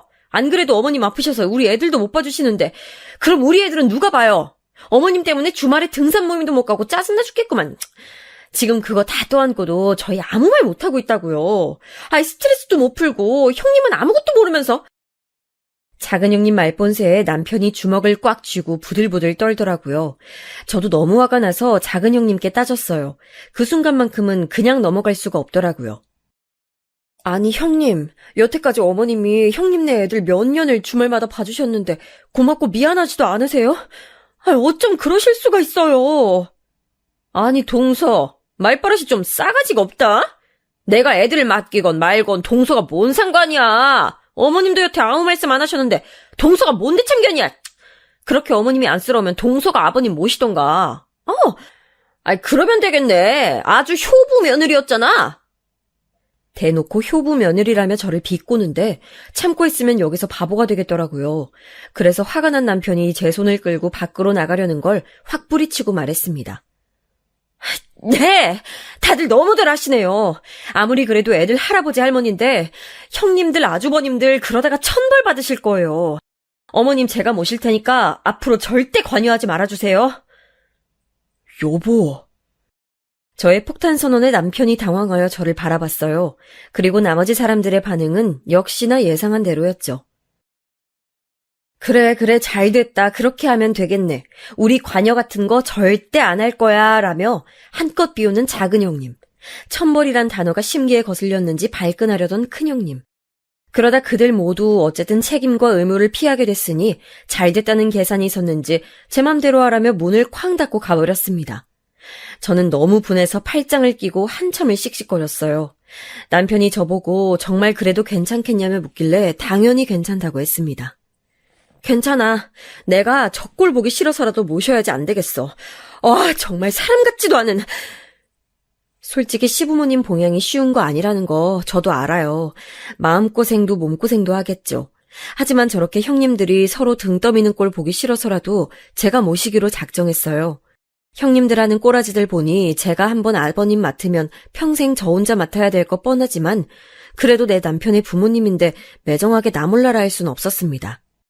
그날 집으로 돌아오는 길에 남편이 저에게 미안하다는 말, 고맙다는 말을 얼마나 많이 했는지 몰라요.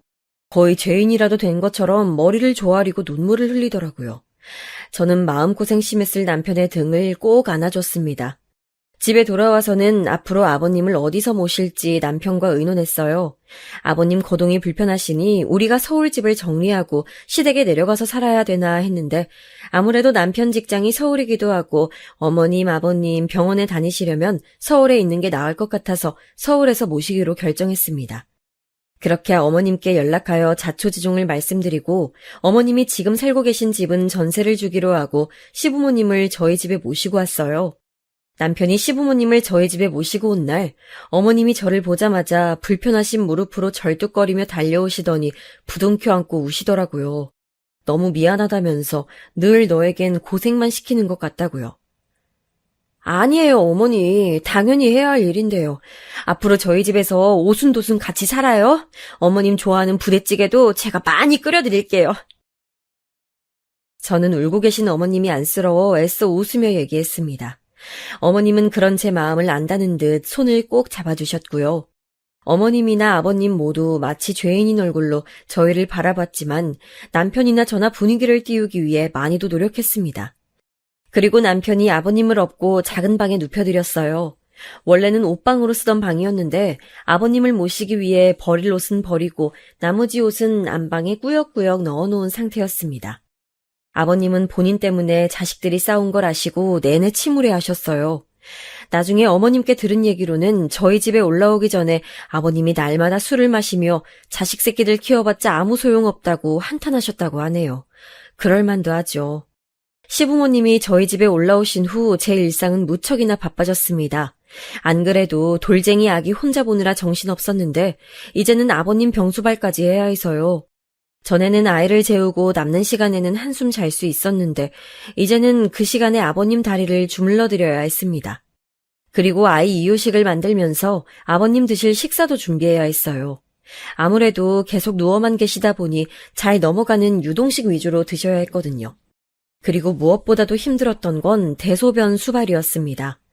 아버님이 용변이 급하실 때마다 업어서 화장실에 모시고 가 변기에 앉혀드려야 했는데 남편이 있을 땐 그게 가능했지만 여자인 제가 저보다 무거운 아버님을 업기는 무리더라고요.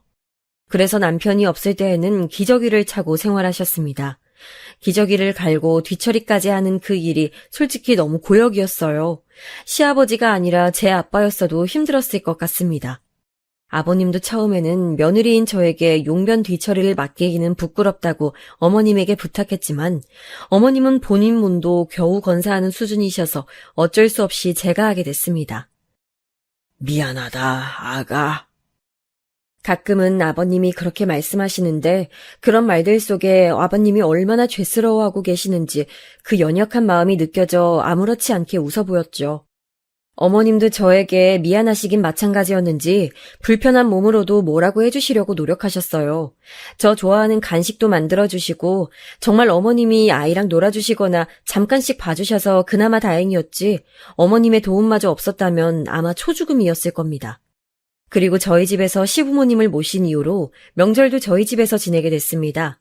형님들은 아버님이 저런 상태인데도 평소에는 코빼기도 안 보이더라고요. 오히려 잘 됐다는 듯 말이죠. 이런 일도 있었어요. 저희 집에서 보내는 첫 번째 명절 때였습니다. 남편이 아주버님들한테 연락을 돌려 전날 와달라고 했지만 아무도 오질 않았어요. 결국 어머님이 아이를 봐주시는 동안 저랑 남편이 열심히 명절 음식을 준비했습니다. 그리고 명절 당일 점심시간이 다 돼서야 큰형님네 작은형님네가 하나씩 나타났습니다. 형님들은 들어와서 아버님한테 인사도 안 드리고 부쳐놓은 전이나 집어먹더라고요. 보다 못한 제가 말했습니다. 형님들, 아버님은 저 방에 계세요. 그래도 오셨는데 인사는 드리셔야죠. 아이고, 동서도 참 급하다 급해. 누가 인사 안 드린대? 작은 형님이 새침한 표정으로 입을 삐죽하더라고요. 그러더니 큰 형님이랑 같이 아버님이 계신 방으로 갔습니다. 아버님, 저희 왔어요. 이게 무슨 냄새야! 작은 형님은 코를 쥐며 인상을 찌푸렸어요. 그러더니 큰 형님이랑 눈짓을 교환하고 깔깔거리더라고요. 뒤에서 그 모습을 지켜보던 저는 속에서 천불이 나는 줄 알았습니다. 뭐 저런 인간들이 다 있나요? 아버님은 머쓱하게 웃으시고는 아무 말도 안 하시더라고요. 그렇게 다 같이 점심 식사를 한 후 과일을 내오려고 하는데 큰형님네가 갑자기 가방을 들고 일어서더라고요. 저는 큰형님네를 쳐다보며 말했습니다. 어머, 형님, 벌써 가시게요? 우리가 좀 바빠서. 뒷정리 좀 부탁할게, 동서. 그리고 이거. 지금은 이거밖엔 없어서. 형님이 내민 봉투를 열어보니 돈 10만 원이 들어있었습니다. 그동안 저희가 아버님 모시는 대신에 큰 집, 작은 집에서 생활비와 아버님 병원비를 얼마씩 보태기로 했었는데 큰형님네는 아이들 대학교 학비 때문에 쪼들린다며 보태기로 한 돈을 한 번도 보내주지 않았거든요. 그러면서 딸랑 10만 원 들고 찾아와 저에게 건네준 겁니다. 10만 원이라니 속으로는 정말 어이가 없었습니다. 학비 때문에 쪼들린다던 큰형님네는 주말마다 골프에 여행에 두 분이서 돈 잘 쓰고 다니는 거 SNS에 매일 올리시기에 다 알고 있었거든요. 좋은 집에 살고 돈 펑펑 쓰면서 시부모님 생활비, 병원비 보탤 돈은 없나 봅니다. 저는 속으로 욕하면서도 더 이상 말 섞기도 싫어 그냥 감사하다고 한 후 큰형님네를 배웅했어요. 큰형님네가 가자 작은형님네도 집에 간다고 하더라고요. 애들을 잠깐 친정에 맡겨놔서 얼른 데리러 가야 한다면서요.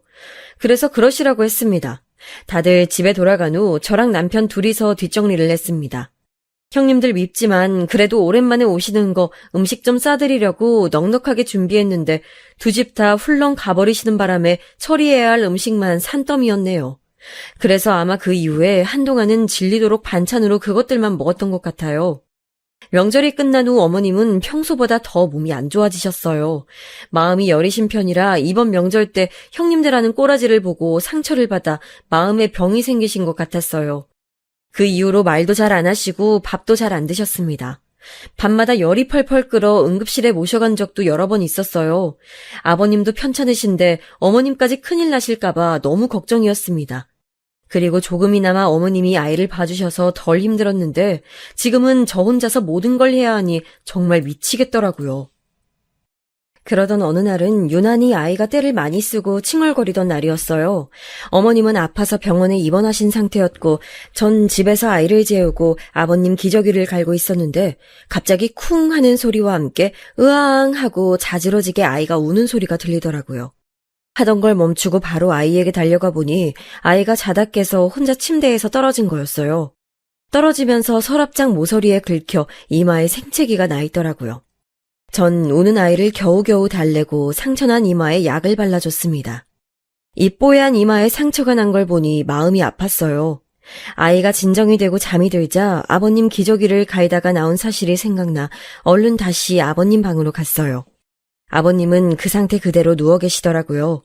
전 마저 기저귀를 갈면서 아버님께 말했어요. 아버님, 죄송해요. 애가 갑자기 침대에서 떨어져가지고. 아버님은 아무 말 없이 벽만 바라보시더라고요. 전 마음속에서 무언가 울컥하는 게 느껴졌습니다. 그리고선 바보처럼 엉엉 울고 말았어요. 죄송해요, 아버님. 너무 힘들어요. 저 정말 힘들어요. 아버님은 제 두 손을 잡으시더니 이렇게 말씀하셨어요.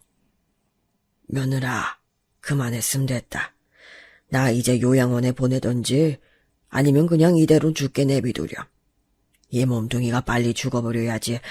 너네 힘든 거 이제 못 보겠다. 아버님, 그게 무슨 소리세요? 그런 말씀 마세요.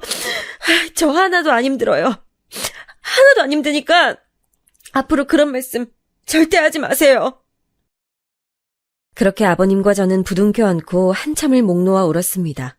아마도 아버님과 저 둘 다 서로의 마음이 이해되고 그래서 갑자기 울컥하는 감정이 밀려왔던 것 같아요. 시끄러운 소리에 방에 있던 아이도 깨서 빽 하고 울고 한참을 집이 떠나가라 울었습니다. 그 일이 있고 나서 전 최대한 힘든 티를 내지 않으려고 노력했어요. 저야 사지가 멀쩡하니 뭐든 할 수 있지만 아무것도 할 수 없이 누워 계신 아버님 심정은 더 힘드실 것 같아서요. 하지만 잠잠하게 흘러가던 집에 한 가지 우환이 생기고 말았어요. 어느 날부터인가 어머님의 몸 상태가 별로 좋지 않더라고요. 처음엔 소화가 안 되고 자꾸 체하시더니 어느 순간부턴 음식을 드시지 못하셨습니다. 병원에 들려 검사를 받자고 했는데도 아니라며 자꾸 고개만 내저으셔서 남편이 억지로 어머님을 병원에 끌고 갔는데 검사 결과가 상당히 충격적이었습니다. 어머니는 이미 말기 암 환자였고 시한부의 삶으로 들어가신 지 오래였습니다.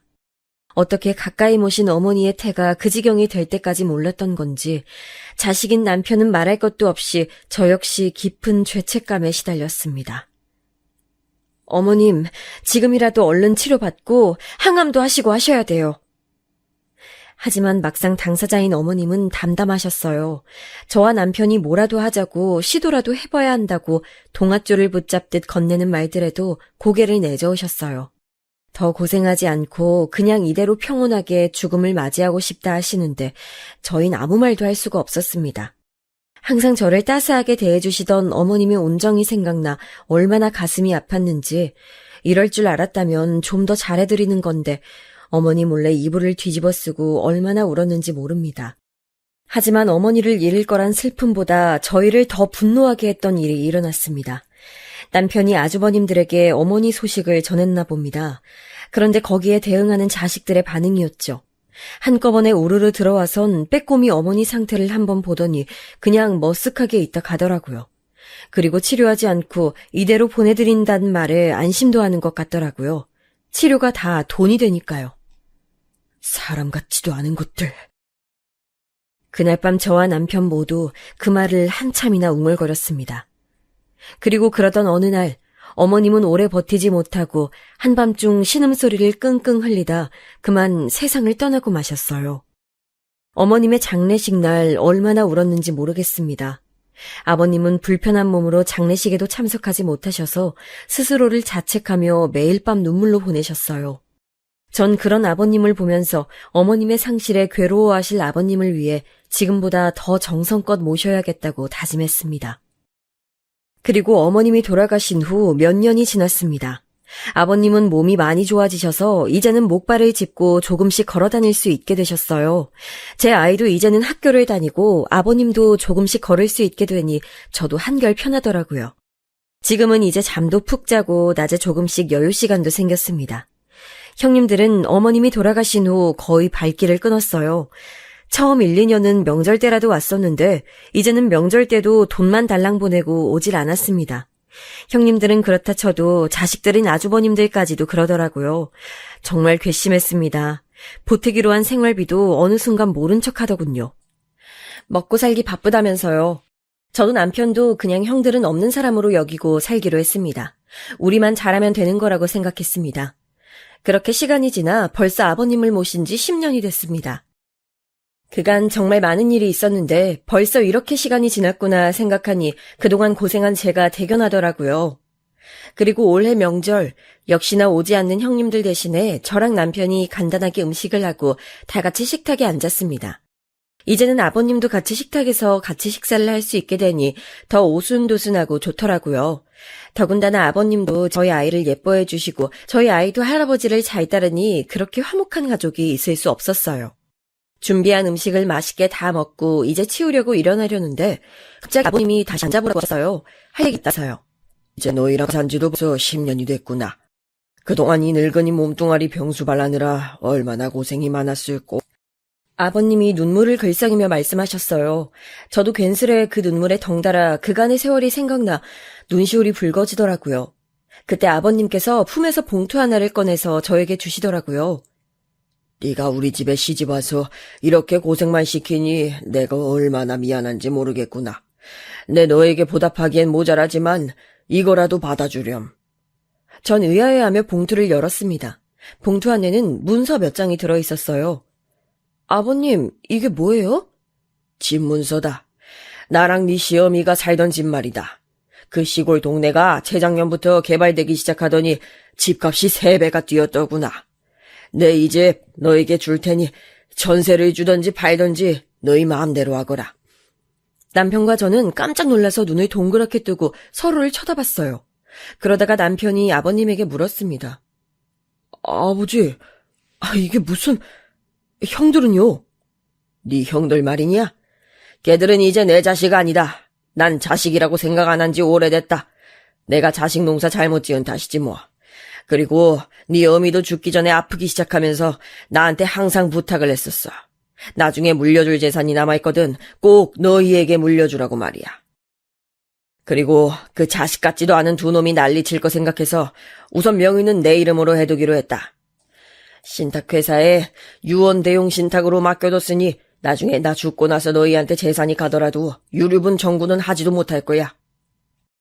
전 아버님의 말씀에 순간 눈물이 터져 나와 입을 막고 끄끄거렸습니다. 옆에서 보고 있던 아들이 울지 말라고 절 달래줬어요. 그런데 거기서 끝이 아니었습니다. 아버님이 봉투에서 꺼낸 문서를 다시 자세히 보라고 하더라고요. 부동산 문서 같은데 처음 보는 주소가 써있더라고요. 영문을 알 수 없어 아버님을 쳐다봤습니다. 아버님이 말씀하시길, 내가 여태까지 아들들에게 말 안 한 게 있다. 얘네들 어릴 적 큰 돈을 벌게 되어 건물을 2채 사뒀는데 나중에 죽을 때 물려주려고 비밀로 하고 있었단다. 지금은 재개발이 되어 그 옛날 건물은 사라졌지만 그 돈으로 시내에 새로 지은 건물 2채를 사두었지. 아마 거기서 네가 카페를 하든 아니면 월세만 받고 굴리든 뭘 하든 먹고 사는데 지장은 없을 거야. 나 죽을 때까진 네 건물이라고 생각하고 쓰다가 나 죽으면 그대로 가져가렴. 그리고 나머지 건물 1채는 너희 친정에 드리려무나. 그동안 시집와서 시부모 모신다고 친정은 신경 쓰지 못했잖니. 사돈댁에도 항상 감사하고 있었단다. 이 못난 시애비 때문에 예쁜 딸이 고생하는 거 보면서 사돈 어르신들이 얼마나 마음속으로 소가리를 나셨을지. 나도 자식 있는 아빠라 그 마음 잘 알지. 사돈 어르신들도 남은 여생 편하게 사셨으면 좋겠어서 드리는 거니 부담 갖지 말고 받거라. 저는 믿을 수 없는 얘기에 할 말을 잃었어요. 그리고선 아버님이 주신 문서를 소중히 품에 안고 울 수밖에 없었습니다. 아버님, 정말 감사합니다. 감사합니다. 제가 계속 우니 아들도 따라서 울었어요. 남편도 울고 아버님도 울고 내 식구가 부둥켜 안고 한참을 울었습니다. 세상에 돈이 다는 아니지만 그래도 여태까지 10년 동안 고생한 거 한 번에 보상받는 기분이었어요. 보상받을 거 바라고 한 일은 아니었지만 그동안 저 정말 힘들었거든요. 아버님 말씀 따라 친정에서도 저 고생하는 거 알고 항상 속상해 하셨어요. 그래도 밖에서는 힘든 내색 안 하고 열심히 살았습니다. 열심히 사니 이렇게 상을 받나 봅니다. 그렇게 한참 넷이서 울다가 아버님이 아직 할 말이 더 남았다고 하시더라고요. 그리고 다음 주부터 나도 일하기로 했다. 잘 찾아보니 이 몸 불편한 늙은이도 써주는 데가 있더라고. 이젠 내 밥벌인 내가 할 테니까 너희 내 걱정하지 말고 니들 살고 싶은 대로 살거라. 너희 주고 남은 재산이 있으니 그걸로 나는 내 몸 일방 한 칸 얻어서 나가면 그만이야. 그렇게 하면 이제 너희도 정말 편하게 살 수 있겠지. 아버님 아니에요. 일하시는 것까진 못 말리지만 계속 여기서 살아주세요. 우리 동현이도 할아버지 얼마나 좋아하는데. 나가시면 저 섭섭해요. 저희랑 오래오래 같이 살아주세요. 아버님, 그냥 드리는 말씀 아니고 정말 그래주세요. 제가 이렇게 말하자 저희 아들도 한술 더 뜨더라고요. 맞아요, 할아버지. 저 할아버지 없으면 심심해요. 제가 할아버지 심부름 더 많이 할 테니까 가지 마세요. 에? 아버님은 손주의 말에 잠시 말을 잃으시더니 저와 남편을 한 번씩 보시곤 정말 그래도 되겠냐고 물으셨어요. 저희의 대답이 같자 그래, 우리 동현이가 가지 말라면 가지 말아야지. 오늘 저녁은 맛있는 거 시켜 먹자꾸나. 하며 역시 손주 말에는 꿈뻑 죽는 아버님이 아들이 가지 말라는 말에 바로 오케이 하시더라고요. 저도 진짜로 나가실까봐 섭섭했는데 안 나가신다니 마음이 놓였습니다. 그리고 그날 저녁은 아버님이 제일 좋아하시는 양념치킨을 시켜서 다 같이 먹었습니다. 기분이 날아갈 때 좋아서 그런지 그날 먹었던 치킨은 태어나서 먹어본 치킨 중에 제일 맛있었어요. 그리고 그날 이후 전 바리스타 학원을 다니기 시작했어요. 한 번도 안 해본 카페 창업이라니 걱정되긴 했지만 그래도 아버님이 저에게 기회를 주셨으니 한번 해보려고요. 그리고 아버님이 사후에 건물을 증여할 때까지 마음대로 건물을 써달라는 제안을 극구 사양하시던 친정 부모님은 결국 아버님의 성화에 그렇게 하기로 하셨습니다. 그리고 정년퇴직 후 집에서 무료하게 시간을 보내시던 친정 아버지는 그 건물에 편의점을 차릴까 아니면 과일 가게를 차릴까 하는 행복한 고민에 빠지셨어요. 그리고 제 남동생은 편의점이든 과일 가게든 자기가 같이 일하겠다며 난리고요. 아버님은 그때 말씀하셨던 것처럼 일을 다니기 시작하셨는데 하루에 몇 시간씩 건물 관리를 하고 100만 원 남짓 받는 일이더라고요. 사실 이만큼 재산이 있으니 일 안 하셔도 되는데 일을 다니시기 시작하면서부터 웃음도 더 많아지시고 자신감도 생기신 것 같아서 그냥 다니시게 하고 있습니다. 10년 동안 집 안에서만 있다가 밖에 나가서 돈을 버니 이제야 사람 굿이라는 것 같다며 너무 좋아하시더라고요. 그 웃음에 그간 얼마나 답답하셨을까 싶어 조금 마음이 미어지기도 했네요. 아, 그리고 형님들 얘기를 안 할 수가 없네요. 형님들은 어떻게 알았는지 몰라도 제가 새로 카페를 개업한다는 소식을 듣고서 저거 분명 아버님이 해줬을 거라며 가족들을 다 대동해서 밤 늦은 시간에 씩씩거리며 쳐들어왔습니다. 밤 12시에 문을 발로 쾅쾅 차며 문 열라며 소리 지르는 탓에 문을 열어줘야 되나 했는데 아버님이 절대로 열지 말라고 하시더라고요. 그러더니 아버님이 직접 현관까지 나가 바깥에 들릴 만큼 큰 소리로 소리치셨습니다. 어디 남의 집에 와서 소란이냐? 난 너희 같은 아들 며느리 둔 적 없으니 썩 꺼지거라! 그럼에도 물러나지 않고 계속 문을 발로 차고 두드리며 시끄럽게 하던 그들은 이웃 주민이 경찰에 신고하는 바람에 꼴 좋게 돌아가고 말았어요. 하지만 그 이후 아버님뿐만 아니라 저와 남편, 아들까지 전화폭탄에 문자까지 보냈는데 정말 미치는 줄 알았습니다. 카페는 무슨 돈으로 해줬는지 몰라도 아버님이 시골집까지 막내한테 물려주시면 가만히 있지 않겠다면서요. 적반하장도 이런 적반하장이 없었죠. 결국 저희는 모두 휴대폰 번호를 바꿨습니다. 그런데 연락이 안 되자 매일 집에 찾아오고 집에 없는 척하니까 남편 직장까지 찾아오더라고요. 결국 아버님이 나섰습니다. 한 번만 더 애들 괴롭히면 나 죽을 때 막내한테 모든 재산을 물려주겠다고요. 변호사하고 상담해서 너희가 너의 몫을 못 가져가도록 최대한 조치를 취해놓고 죽일 터이니 나중에 너희 몫 제대로 받고 싶으면 조용히 살라고 하셨습니다. 물론 아버님이 돌아가시기 전에 단 한 번이라도 거슬리는 행동을 하면 국물도 없을 줄 알라고 하고요. 아마도 형님들 성격에 분명히 1년도 못 가 아버님 눈밖에 날 것입니다. 그러고 한 달 정도 지났는데 아직까진 잠잠하네요. 형님들이 건물 두 채에 대해서는 모르고 계셔서 그나마 다행입니다. 이제는 제 일만 신경 쓰려고요. 오늘은 카페 인테리어를 위해 인테리어 업체와 계약을 하고 왔습니다. 이번 달 중순부터 인테리어를 시작하기로 했어요. 이왕 하는 거 제대로 해보자 하고 인테리어 업체 선정에도 꽤 많은 공을 들였습니다. 열심히 알아본 만큼 결과물이 잘 나왔으면 좋겠네요. 저도 10년 넘게 가정주부로 살면서 애 키우랴 아버님 병수 받들랴 고생하며 살았더니 제 가게가 생긴다는 사실에 괜히 설레고 그러네요. 이제 다음 달 초쯤 인테리어 공사가 끝나고 카페를 오픈하게 되면 또다시 바빠지겠죠. 그래서 이번 주 주말에는 아버님 모시고 가족끼리 동해에 다녀오기로 했어요. 아버님이 바다를 본 지 너무 오래되었다고 하셔서 겨울바다 구경하러 가려고요. 가족여행 간다는 말에 신난 아들을 보니 가슴이 뿌듯하고 너무 행복합니다. 힘들었던 10년간의 생활 끝에 이런 행복이 저에게 일어난 이 모든 기적 같은 일들이 꿈이 아니라 현실이라는 게 아직도 실감이 안 나지만 앞으로 저도 누군가에게는 기적을 선사할 수 있는 사람이 되기 위해 열심히 살아보려 합니다.